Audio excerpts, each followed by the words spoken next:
Riparte dal Castrum Romano della Crucca l'edizione 2022 del Festival delle Bellezze. Ci saranno tantissimi ospiti e come sempre ci saranno tanti luoghi incredibili del Nord Sardegna.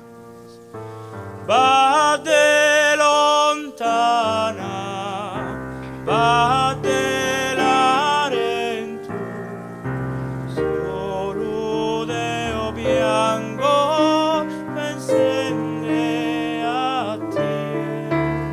Abbiamo voluto fare una quinta edizione, un'edizione insomma del quinquennale, con tante sorprese, tante conferme, ma soprattutto con un ampliamento in termini non solo di quantità ma anche di qualità, perché comunque avremo alcuni dei più grandi artisti della Sardegna, avremo delle location suggestive, alcuni dei luoghi probabilmente più belli che abbiamo nel Mediterraneo, abbiamo la collaborazione di una quantità di enti pubblici e privati enorme e abbiamo una serie di partnership importanti nell'ambito media, nell'ambito green, nell'ambito culturale, artistico e nell'ambito diciamo anche di quello economico.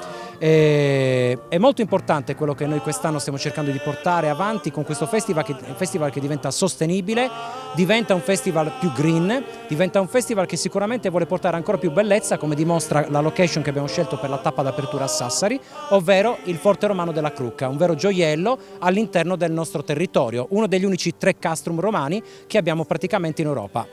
Chi condurrà quest'anno il festival e quali sono gli ospiti, che sono ospiti veramente importanti?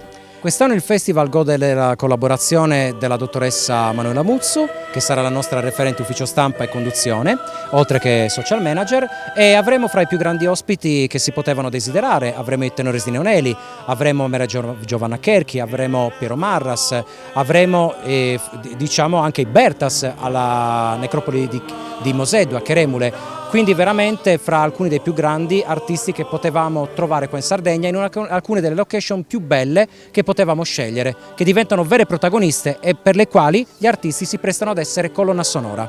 Allora un grande in bocca al lupo per questa nuova stagione. E viva il lupo!